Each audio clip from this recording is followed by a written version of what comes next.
making room, and making plans, moving up, letting go, and kicking back. There are things in life that matter, and at NBT Bank, we're always here to help make those things possible. Because making it easier for you to live your life and focus on what matters to you is what we focus on every day. Welcome. I'm Julio Malara, CEO and producer of the 21st Century Business Forum. Clay has a great interview today and a first from the streets of New York City with all the sounds of Manhattan. You know we like to keep it real and authentic here at the Business Forum. We've even dropped in a few subtitles to make sure you didn't miss a word from our special guests. So let's get started. Here's Clay Young.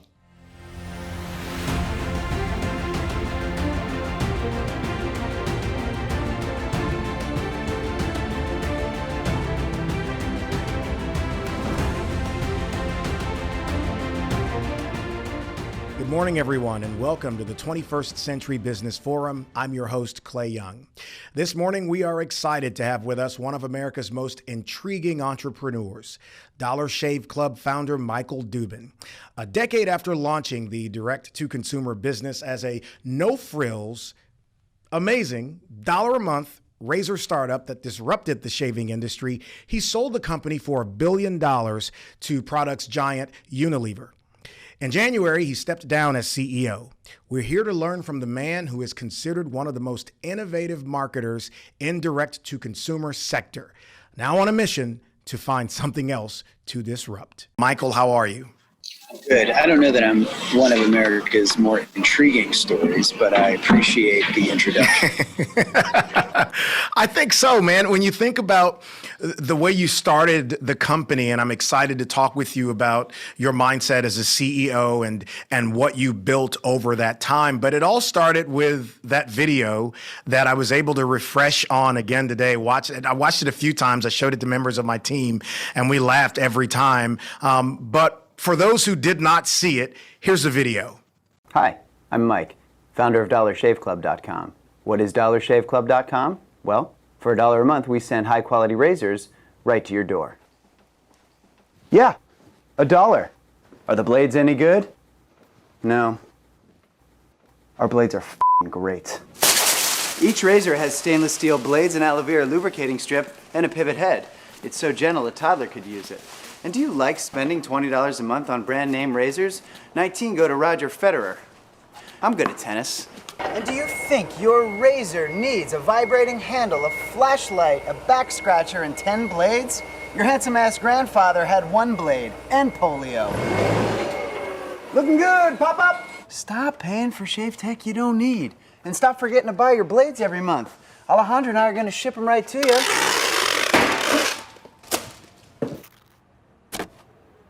We're not just selling razors, we're also making new jobs. Alejandro, what were you doing last month? Not working. What are you doing now? Working. I'm no Vanderbilt, but this train makes hay. So stop forgetting to buy your blades every month and start deciding where you're going to stack all those dollar bills I'm saving you. We are DollarShaveClub.com, and the party is on. I know karate, I know jiu-jitsu, I drive like a gangster when I'm coming to see you.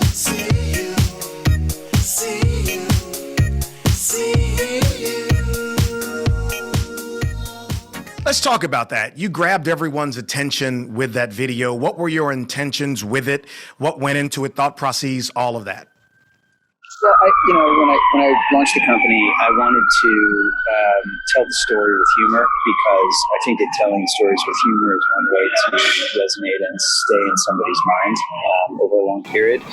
And, I knew that I was the best person to tell that story. In other words, I could have outsourced it to somebody else, but I decided ultimately that I was going to be the best one. I didn't know that it would go viral. That was not part of the intention. I actually thought the opposite. I didn't really want the video to be too prominent because I didn't want people to have an adverse reaction to the business idea, an adverse reaction to the founder or the spokesman in case they didn't like me or they didn't like the video. I wanted the business to kind of stand on its own. And so ultimately that became but yeah, it really put us on the map. And so I'm glad that we chose to do it the way we chose to do it. Well, I love it. Where's Alejandra? Is she still around? All right, I'm just switching positions. No, here, so no I'm worries. sitting directly into this. There you go. Yeah. No, Alejandra worked in our first fulfillment center, which was not owned by us. Okay. But yes, she's still around. We're still Facebook friends, and she's doing very well. How did you go about identifying the products that you wanted to offer? You mean razors themselves? Yeah. Well, and just in the way you went about doing it, because the impetus behind this is really something, as a guy with a beard, that guys do talk about the cost of buying razors and the product and everything you have, especially if you have to be in a suit, as most people, are. You want to look the part. So you had that niche market. Tell me about that targeting and what went behind the product you chose. Well, well, I guess the first thing is you've observed the problem in the industry. The problem is that razors are overpriced and that they're always locked behind the case. And at the time of Dollar Shave Club's founding, there weren't a lot of people. I mean, you could buy razors online. We weren't the first people to sell razors online, but we were the first to kind of point out sort of the obvious problem and what was broken. Which I think any business that when you begin, you have to kind of ask yourself honestly: are you solving a big problem? And if so, what is that problem? Now, sometimes that's a problem that you could observe yourself, as I did. Sometimes it's a problem that you can read about. Maybe somebody else has observed it, and you have a unique way of approaching solving that problem. For us, solving that problem was getting really affordable, great razors and making them really easy to buy. And so we went on a search for the best razors. Ultimately, the first razors that we sold were from a manufacturer out of South Korea. We tried those razors. We tried razors from India, from China, a lot of different places, from the United States too. Settled on the ones from Korea. Over time, what we did is we ended up building out our own supply chain in our factory in the state of Israel. And so now we sell razors both from South Korea and from Israel, even though the company's headquartered in the United States. It's owned by Unilever. So ultimately, how we decided on the products was trial and error and testing, and making sure that they did what we hoped they would do, which is a great shave at an affordable price. It's interesting in business. I had mentors who would tell me and you've heard this before, you need to be a meaningful, specific, and not a wandering generality. And obviously you were very specific to what your company offered your client base. If you would, talk with me about the value of remembering who you are and staying the course. When you say remembering who you are, do you mean? Well, I mean, what your company is focused on, who your audience is, how to engage them and stay with that. Yeah, sorry, my computer's overheating here in the sunshine, so let me just back this up like that. Yeah, so when you start a brand, you want to make sure that you are staying true to your brand, and that means not only searching your soul when you develop a new piece of creative, but also asking for other people to be sort of watchers on the wall of your brand, as it were, to use a Game of Thrones reference. You have to. Sometimes your own judgment can get cloudy when you build out a brand yourself. You think it's one thing, but actually it ends up being quite another. And so throughout the journey, we had many people that were watchers on the wall for us at the brand. And when we wanted to launch something new, we would go to them and say, "Hey, does this feel like us? Or are we starting to, as sometimes happens, starting to sound like some of the other brands?" Because that can kind of creep into your psyche subconsciously. So that's something that as a brand, no matter how big or small, you kind of have to watch out for. You see other people doing really interesting things, and you want to borrow from that. Mm-hmm. It's an interesting discipline because sometimes things just kind of seep into your brain automatically. Music is a lot like that. Yeah. Whereas music, there's a lot of originality out there, but there's also a lot that is borrowed from generations prior or other artists. If someone were to ask you, what is the Michael Dubin leadership style, what would you say? What is it?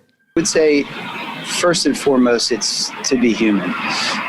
It's important to relate to the folks you work with on a human level. They can't always see you as the boss or the leader. They have to see you as a human, just like them. So that's compassion, that's empathy. The other thing is, most of the time folks have come to work for you because they believe in your mission, they believe in what you're trying to do, and whether it's a small business or a big business. And that means continually reminding folks why you're on the mission that you're on, why they've chosen to work with you on this mission, to take this journey with you. And I guess the other piece is to make sure that it's a mutually beneficial relationship. Most folks don't want to come to work for you because they'll get a paycheck.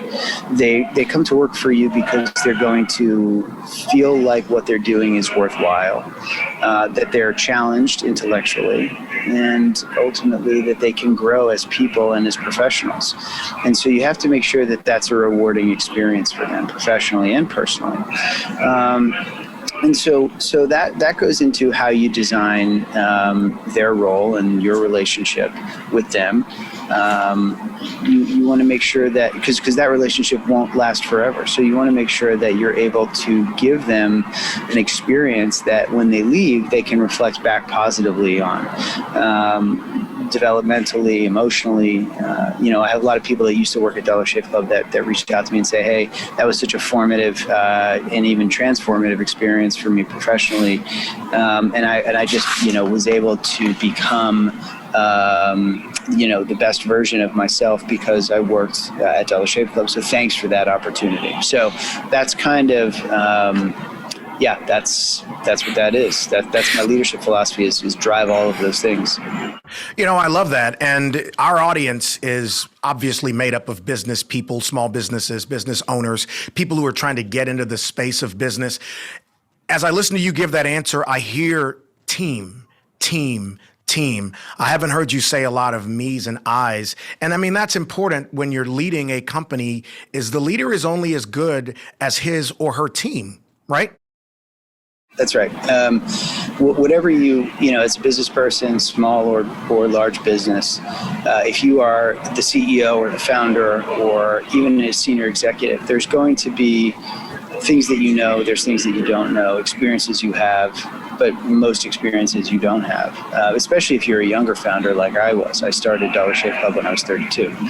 And so ultimately, you have to make sure you surround yourself with people that are more experienced. They've seen a few seasons in business, and they have experience where you don't. Otherwise, you're just going to be guessing. And if you're in a very competitive industry like Dollar Shave Club is, the business can't afford to learn at your pace. Right.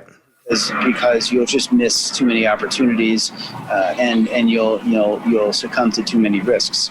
So you do have to really rely on your team. It is a team sport. This isn't golf or tennis. This is baseball, basketball, football, whatever. You're not a solo artist. You're playing in a band. You once told a reporter you've got to stick your neck out and collide with life because it'll change you. What does that mean? It means that nothing happens in your head,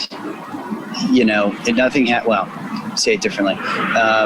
You're not going to figure your life out. You're not going to figure your business out. You're not going to grow just by sitting in a room by yourself thinking the big thoughts. You got to get out there and just go collide with life. So whatever that just means, get out there, meet people, go to conferences, travel the world, travel the country, expose yourselves to people outside your bubble, and let that change you. Because it will, and you'll come away with new perspectives, new ways of thinking. I myself am the most inspired when I'm on the road. I love being home. I love the comforts of home. I can certainly find comfort in routine, but it's when I'm out there, colliding with life, trying new foods, new restaurants, meeting new people, that I'm really kind of inspired the most. And so I kind of, it's something that I say a lot is you just got to get out there and go collide with life a little bit, try things you never would try before, see how that makes you feel. Otherwise, what's the point? Well, I said in the open, I called you an intriguing businessman. It's because at the time you started Dollar Shave, the direct-to-consumer market was so much more different than it is right now. And there's some trailblazing in a way that goes with being at the first part of something. If you fast forward to now, I've seen some comments you've made about direct-to-consumer now. Talk me through the way you see that landscape now if someone is wanting to get into it. The direct-to-consumer space or the Yes. razor and shave? Direct-to-consumer. Yeah. When I started Dollar Shave Club in 2011, there were plenty of e-commerce companies that had come before us. But it was a little bit of a heavier lift to get the business going, to get the website built, to get the infrastructure for shipping and fulfillment, to tighten your supply chain. On the strictly talking about the digital store, the e-commerce store, your ability right now to start a direct-to-consumer channel, an e-commerce channel, takes you a fraction of the time. There, between Shopify and Wix and a lot of these other places, there are so many places that you can go and have your website and e-commerce store running in less than an hour, in some cases, versus like the weeks it would have taken back in 2011 when Dollar Shave Club launched. And so, it's gotten easier to launch a direct-to-consumer channel. And so in some ways it's become harder to differentiate just on what shows up electronically on the page, on the on the site, all in. So you have to think a little bit harder about how your experience is going to differentiate. And the best way to differentiate truly is, the product itself or the service itself, because the e-commerce has become somewhat commoditized. It's table stakes. You just have to have that channel. I think what's really changed is that there's been a reverse. The pendulum has swung a little bit back more towards retail, not all the way. But I like to think of things as being truly omnichannel now. You have to think about what is your omnichannel experience like. And by omnichannel, I mean, what's your physical, real-world presence? What's your digital presence? And how do those work together to provide the online shopper what they want and the retail shopper what they want? But if they want to cross over, how do you make that feel special and unique? But anybody that's had a great idea for a product or a service, I think you have to think about being on the channel from day one. I don't think that there, and it's not to say that there aren't great direct-to-consumer businesses that are launching now, because there are. Mm-hmm. But ultimately, the ones that are going to really scale the heights are going to be the ones that kind of figure out the on-the-channel thing quickly. Okay. Allow me to cast you in the role of professor. You're conducting a class right now, and your student population it includes people who are getting into the space of business ownership and people who are there. And Dr. Dubin is getting ready to now tell me these are the essentials you need in starting your business. You talked about team, but go deeper for me. Here are the things that you would advise your class to have if they want to be successful in business. Good question. The first thing that you have to have is a relentless curiosity. You also need to have an indefatigable appetite for problem solving. Or I shouldn't say appetite, energy for problem solving. You just always have to believe that there's a way to figure it out when you encounter an obstacle. You will encounter obstacles of all kinds, other people, ways of thinking, existing methods. You just have to say to yourself, I'll figure it out. I will figure it out. There is a way to figure this out. Some problems will be harder than others to solve, but they're all solvable, and the vast majority are solvable. But ultimately, it's you just have to believe that you're going to figure it out, and you will. And then curiosity, you just have to keep learning. You have to keep opening yourself up to new people, new ways of thinking, to make sure that you're not missing something, because we all have blind spots. So those are kind of the first two things. And some of those things you can teach, some of those things just kind of come naturally. I think, you have to be a little bit stubborn, because a lot of people are going to tell you that your business will never work, especially if it's a new idea, right? If you say, I'm going to open a dry cleaner, that can work probably, because that's a concept people know. But if you say, I'm going to start a business that nobody's ever heard of before, people aren't sure if that's going to work or not. But you have to be really stubborn. Because that will help you persevere through the naysayers, which you will encounter many of those.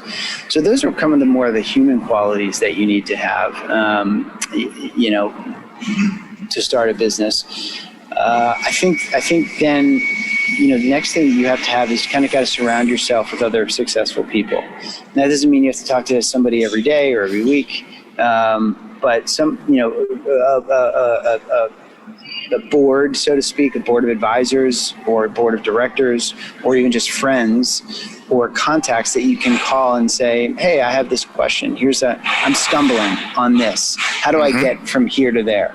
I think that's a really important thing, is to go out and find those people that have been successful. So, hopefully you have people in your neighborhood or people that maybe you went to high school or college with. Other folks, sometimes a cold call can break through if you inspire somebody on the other end and they're not too busy. Those are great ways to get a leg up, is to just learn from other people. And then, of course, we talked about this earlier, building out a great team. So become a really good interviewer. Become a really good interviewer of talent. With your company, and one of the big things businesses can often run into is maintaining their capacity to serve their audience. And as you said earlier, sometimes you can get an influx of people that's so large, it's larger than your capacity to serve. So how did you ride that lightning bolt by never getting overwhelmed by the number of people coming at you to join Dollar Shave? You mean from a technical perspective, like a business? Being able to serve the audience that wants your product. How were we able to maintain? Yes. I mean, that's just good. That's just good business planning. That's making forecasts, and in the early days, kind of being conservative and making sure that you're not if your business is on a rocket ship like we were, it's being a little bit more. Well, not conservative in that case. I guess that's being more optimistic, but making sure that you have ultimately enough inventory and enough bandwidth to service the business. So that's really just kind of good business planning. That comes down to great talent, people that know how to do that. In the 10 years that you were chief executive officer at Dollar Shave, I'm sure there were lots of lessons you learned that you keep with you to this day. Could you share some of those with us? Sure. I'll sort of I'll just kind of run through a few of them. So one of them is, as a leader, hire people that are so talented and capable that they make you wonder if your boss or your board of directors won't need you anymore. Best thing a leader can do is hire people that are more experienced and competent than themselves in a given area. At some point, your boss, in front of your boss or your board, they'll say something really smart and heads will turn. And you might feel a twinge of concern for your own self-preservation. But you have to recognize that as a winning moment where you've done your job, where your sort of team outshines you. Another one is focus on the most important thing. Don't be distracted by other people's most important thing or by what other people think your most important thing should be. You only have so much time and energy in the day, and you have to be frugal with your energy. Spending it wisely will mean the difference between success and failure. You have to listen to people, you have to listen to your team, but your business will rise and fall on whether or not you are able to accurately ascertain what is the most important thing, and focusing on that. Another one is, I think you have to kind of, in a weird way, be grateful for your competitors. If you've got the right mindset, they will bring out your best. And you can't, but don't get overly obsessed with them. You don't want to start following their playbook.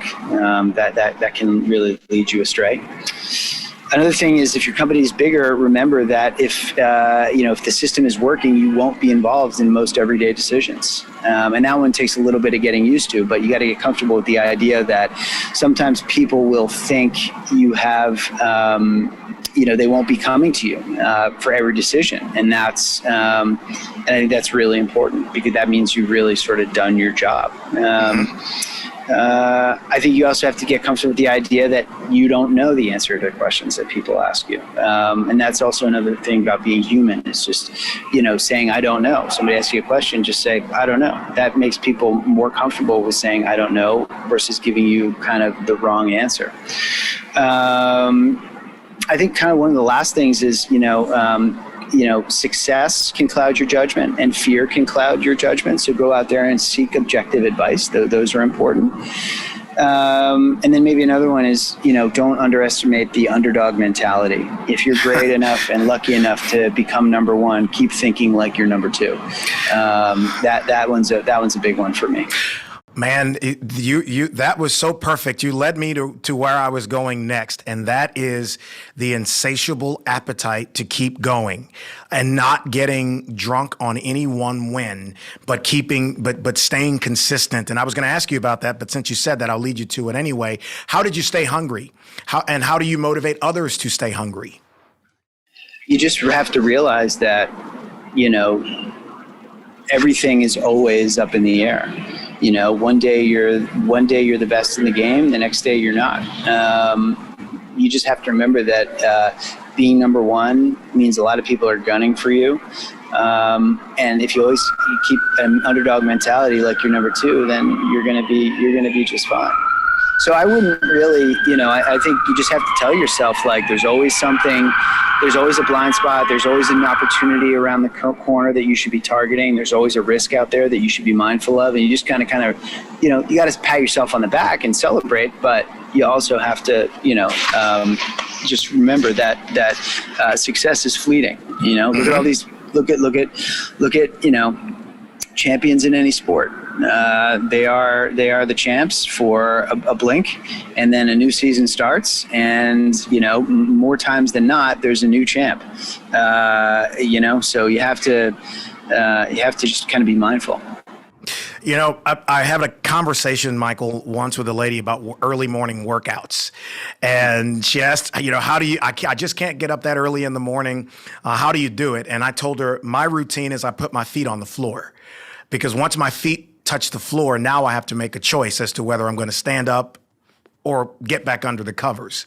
And I said that to say the importance of making choices, because sometimes life throws things at you and you really don't have a choice. But then there are those other things where you choose success or not. Talk about making choices, positive, smart choices. Well, I really like that, putting the feet on the floor. I'm gonna take that with me on my journey. So thanks for that. It's a good one. Make the choice: get up or get back under the covers. I like that.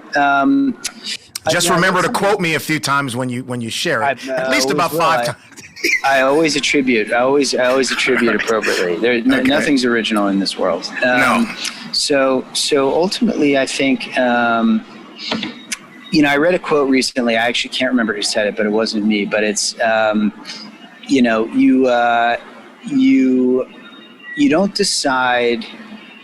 Actually, let me. I have it written down here, so let me go to it. You don't decide your future. You decide how you show up every day, and your future is built on that.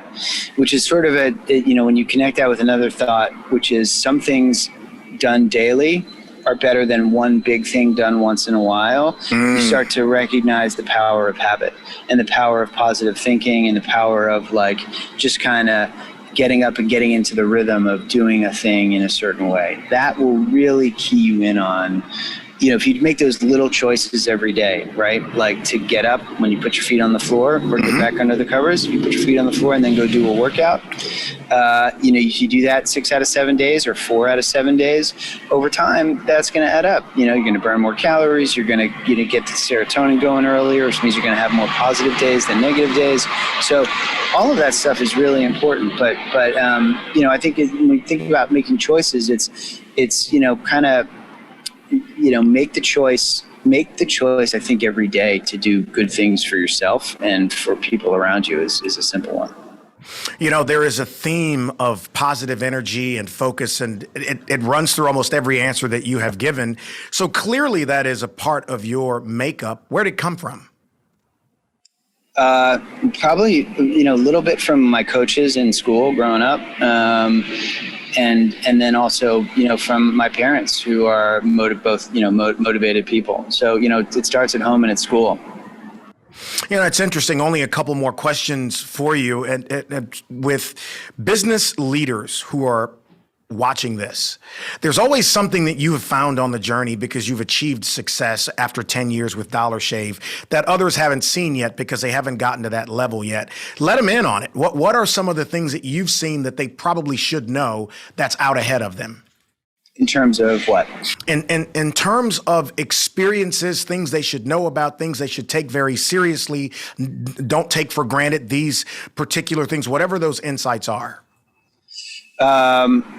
I'm not totally sure I understand the question. You mean in the course of business or just in everyday life or? No, in the course of business. And let me come at it from this direction. Obviously, having started a company and now having sold it for a large amount of money, it hasn't changed who you are. I can hear the humility in you, but there must have been things along the way that you learned in that journey that you could share with people who have not yet achieved that level of success yet. Oh, sure. Well, I think the most important thing is enjoy the journey because, when you are a first-time entrepreneur like I was, you're kind of hyper-focused on making sure everything goes right. And, I was on high alert for 10 years while I was building the company and running it. And that is not sustainable. It also, if you're on high alert for what can go wrong and what should go right, you might miss out on some of the more fun, pleasant moments with people who because you don't get to go back on the journey again. I think that's sort of a general life lesson that I think it's tough for a lot of people to grasp, myself included, is that like you don't get to go back and relive it. Like you're living it right now, and try to live it right now. The good, the bad, the pain, the pleasure, all of it, because it's you're not going to get to go back and do it again. Like you think that there's this future state where everything's perfect and calm, and then you'll be able to really enjoy the thing or whatever it is. But that's BS. You have to try to find a way to enjoy it, even though sometimes you're playing through pain or whatever that means to you. So it's sort of a tough lesson to learn unless you've been through it. But I do wish that I'd been a little bit more present in some of the earlier days. But it was hard because I was freaking out all the time. So, I think that's something that I'd like to, I hope that folks that are starting businesses can take with them, right? It's a journey, and it's going to be hard and amazing and beautiful and tragic and everything in between all at once. So, try to like find the muscle that allows you to deal with it. And working out early in the morning is a good way to kind of, steel yourself for the day. Well, listen, we appreciate the time and the insights and all the shifting around you're doing to accommodate and make this work, man. A lot of great information from you. I appreciate you taking the time to speak with us. Thank you. Thank you for having me. I wish you luck in the show, and I hope that you guys hit the prime time. And I'd like to thank all of you, the viewers, for joining me this morning, and thank our sponsors for making this episode possible. Join us next month on November 10th for our second to last episode of the season. You don't want to miss it. See you then.